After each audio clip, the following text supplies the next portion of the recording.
Hey guys, welcome to Surf and Show. I'm Noel Salas. I'm Aarron Salas. And we're stoked to introduce you guys to Surfboard Wars. So Noel, why don't you tell us how we came up with Surfboard Wars? Sure, yeah, for me it's pretty simple.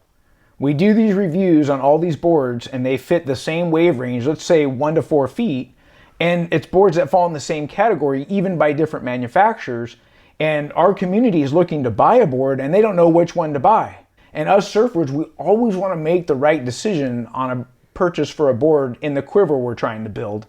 Let's make a platform where we can have two boards battle that are built for the same wave height in the same board category. Right, and are these just stock boards off the rack? Well, I'm going to try and do stock as often as possible, but sometimes like a high performance shortboard, I might have to order that custom, and when I go custom, I'm going to try and get the dimensions to be exactly the same or very close. Right on. So Noel, tell me how you came up with surfboard class or category. For me, it's pretty simple. We want to put two boards that are compatible, that were made or designed for the same wave range, 1 to 4 feet, and fall in the same surfboard category or class. Much like a boxer or a fighter. If two boxers are going to fight, we go by the same weight class, right? So you have lightweight and you have heavyweight, and you would never match a lightweight against a heavyweight in a fight because it wouldn't be fair. Right.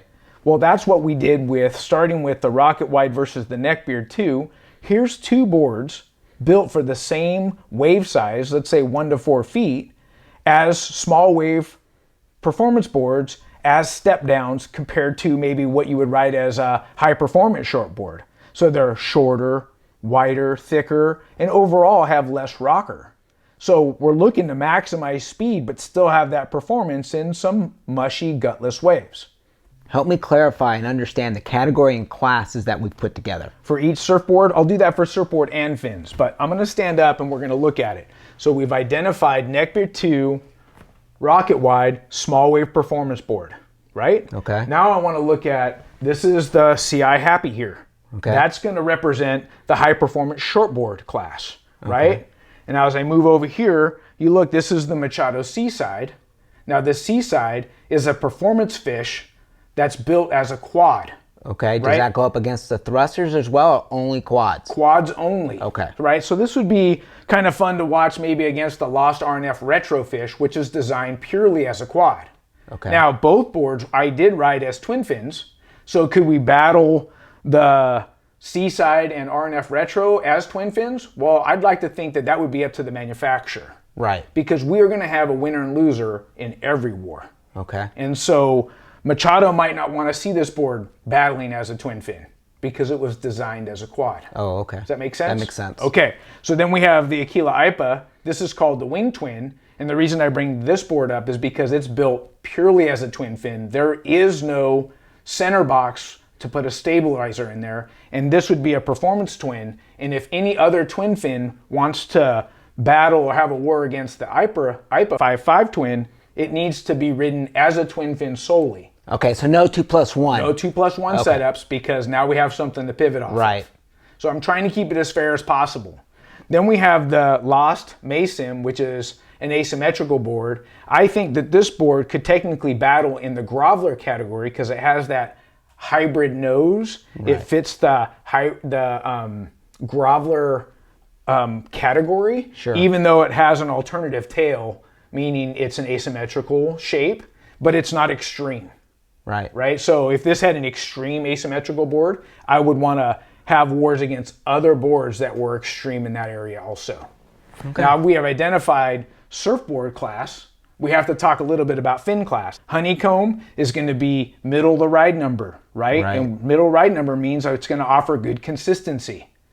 Now, if I'm surfing bigger waves, maybe in the high performance shortboard, and I put a fiberglass fin in there or a Tech Flex, which is going to be more on the control series, I'm going to want to ride the Happy against whoever else it's battling in bigger waves with the same construction and fin. Likewise, if we took these two boards here and we wanted to generate speed and get more pop and projection out of our turns, then I would put in a speed generating fin and maybe go with the Beta or maybe a black stick.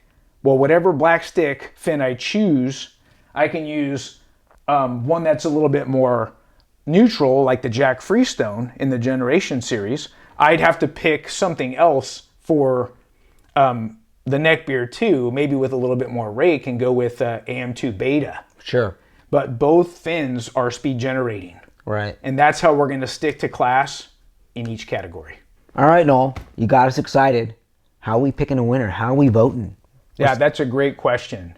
And I think for me, there's certain things that I look for in a board by class in wave range that I think super important. So what I did was I built a criteria around different elements or categories that are going to help us look at things together, because our community will be the judge. Now, I will judge also, but I will do my judging exactly like our community by answering the questions on the ballot. And those questions look like, which board look faster, right, down the line? Now, Rip Curl sent in the Rip Curl GPS watch, so we can track and have some data on what board is faster. Nice. But now I also want to talk about drive, projection, flow, pocket surfing, and overall performance. So there'll be 7 different categories, at least in the first war, where all of us will be looking at these things, and we will choose which one looked best in each category. And at the end, our community will choose the winner, and the way you do that is you have to enter your email and vote. Okay, but that sounds like an awful lot. How are you going to break that down? Okay, so we've put together different videos to identify what speed is, what drive is, what projection is, what pocket surfing, flow, and overall performance look like. And then we're going to edit the war in the fashion that helps us touch every category in which we're judging upon. So not only do I get to learn all of these different things, but this also helps surfing for me. Absolutely. And let's talk about you as a surfer. Let's say pocket surfing's not as important to you as it is to me. That's who I am. That's what I do. I want to come off the bottom and get in the hook as fast as I can with the best flow, with the most amount of drive coming off the rails. Like, I have these things that I'm after, but you and I don't surf the same. You might be more interested in getting down the line fast and doing big cutbacks. So what would your focus be on? It would be speed, drive, and maybe a little bit of projection to make sure you can get down the line where you want to go. And then if that's where you're looking as a surfer, that might be the board you end up voting for and the board that you end up purchasing. So Noel, there's going to be a loser. Absolutely. Now, did you talk to all of the surfboard manufacturers on this? No, we haven't really talked to any of the surfboard manufacturers on this. But what we felt like we had to do first was run a war. And that's why I chose 2 boards battling in the same brand. Our hopes and our desire moving forward is that we might play nice for a little while where you have 2 boards by CI that battle. Let's say Grovelers. It'd be cool to do like the Ultra Joe versus the Pod Mod. Okay. And then I would take it a step further, and this would be answering the questions to our community. When we launched the Ultra Joe review, people are saying, which one, Ultra Joe or Lost Pedal Jumper HP? Right. Now that's a good war right there. And what I'd like to do is have those 2 boards go at it, but we'd want the approval from Lost and CI, and maybe even take it a step further than this. And this could be a little bit much to ask, but it'd be fun to see Lost pick a board in their lineup and go right after something in CI's because they want to get in on the war too. So when is Surfboard Wars dropping? Well, we got about 2 sessions left to capture the footage we need to hit all the categories and the judging criteria. So I'm saying June 3rd, which is a Monday. Okay, so June 3rd comes. I'm ready. I'm where? Where do I go? What do I do? Okay, it's a great question. We're going to launch it on our website at surfandshow.com. Okay. That's where you'll watch it, and then you can vote, and we're going to be counting votes for a week, roughly 7 days. Okay, so I only get to vote once? Yeah, one time, and you can vote that one time with 1 email. Okay. Okay, so I'll know in 1 week who the winner is. Absolutely. So, guys, we hope you're excited about this. Manufacturers, we're talking to you too. Hopefully you see the platform that we built and the way we did it to keep it as neutral as possible and let the surf community pick the winner. Look, guys, if you like the show, Surfboard Wars or Surfing Show, and you like our reviews, subscribe. And until then, we'll see you in the water. Until next time, bye-bye.